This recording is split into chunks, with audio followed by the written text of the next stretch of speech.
So a few weeks ago, the trailer for the video game Hatred hit the web, and if you haven't seen the trailer, I'll link it below, but it's basically for ultimate shock value if you watch it. You know, the apparent goal of the game, it's kind of like a top-down shooter. The apparent goal is to simply kill as many innocent people as you possibly can, simply because you hate the world and everyone in it. So you play apparently the typical white emo kid in the black trench coat who goes out on a shooting rampage.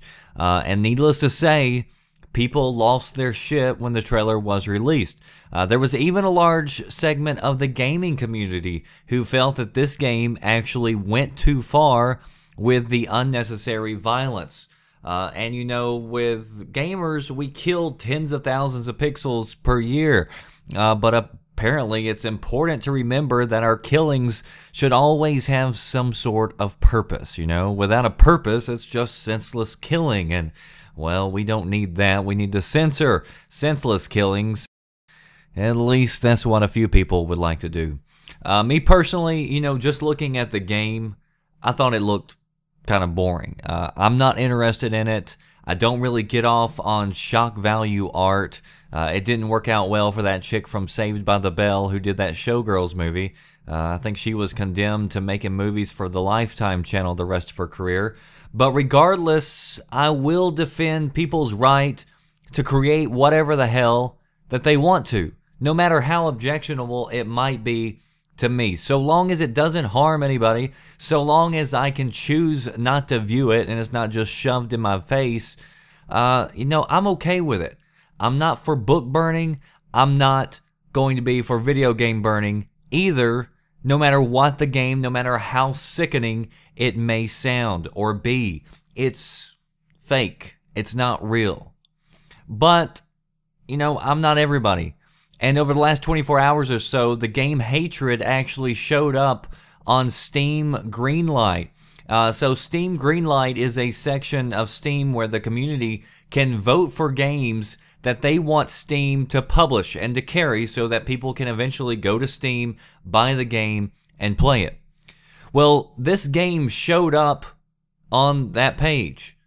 And of course, Steam is a big publisher, a big distributor. 70% of PC sales go through Steam. So it's a big deal if your game makes it up there.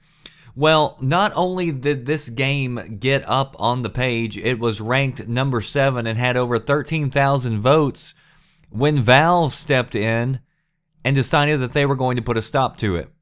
And they said, quote, "Based on what we've seen on Greenlight, we would not publish Hatred on Steam.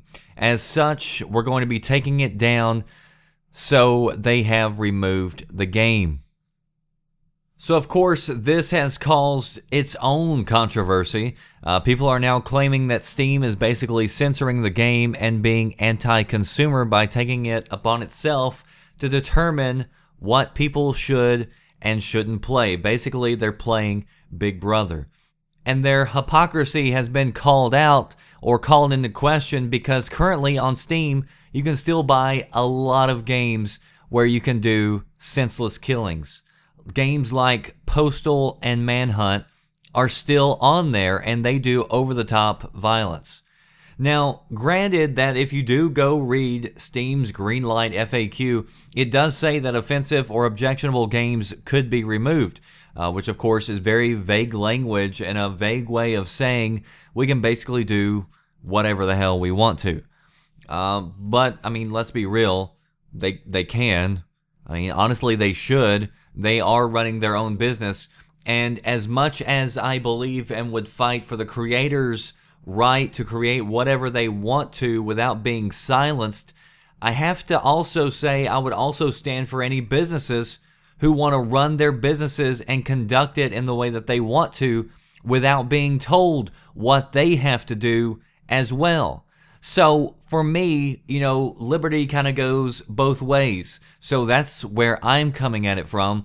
And so honestly, I can't really say whether or not Valve is wrong here or not. I mean, they've got their own business to run.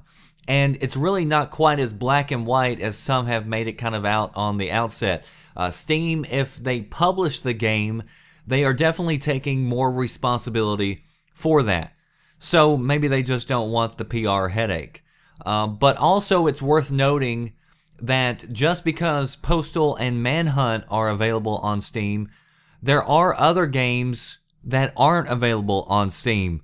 For instance, Manhunt 2 isn't available, and that game is rated adults only. And as far as I'm aware, there is no game that's rated adults only that is on Steam. And it's, you know, kind of like the same way that Netflix doesn't show hardcore porn. You know, they're not stopping hardcore porn from being out there. They're just saying, look, on our service, we're not carrying it.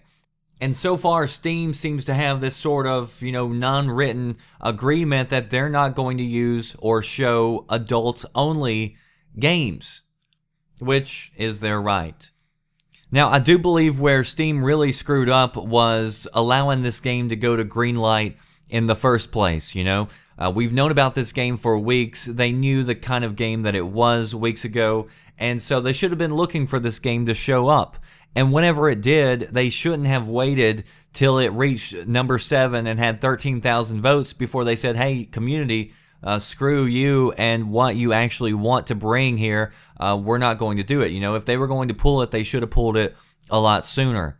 But in the end, this game has gained so much publicity just from these stories just like this that I don't think the devs are going to have a hard time selling this game. You know, I've said it plenty of times before and everybody knows it.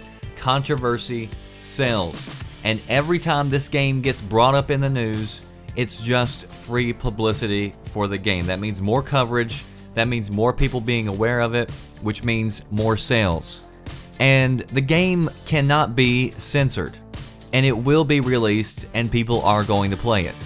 And I imagine that whenever it does get released, that the murder rate in the world will probably rise as much as it did with Call of Duty, Grand Theft Auto, Manhunt, and all the million other games where we shoot pixels every single day. And you know what? I'm probably also pretty confident that at one point in time, somebody is actually going to go on a real rampage and the news media is going to come back and say that they were training on this game. So, I mean, the cycle is just going to continue no matter what your beliefs are. But post your thoughts below. Tell me what you think about this game, and should it be banned? Should Valve allow the community to decide which games get published? Or were they right or wrong to pull the game? That does it for me, the Red Dragon. If you want to read more about it, links down in the description box. Stay tuned right here in the VGN. I'll see you next time. Thanks for watching.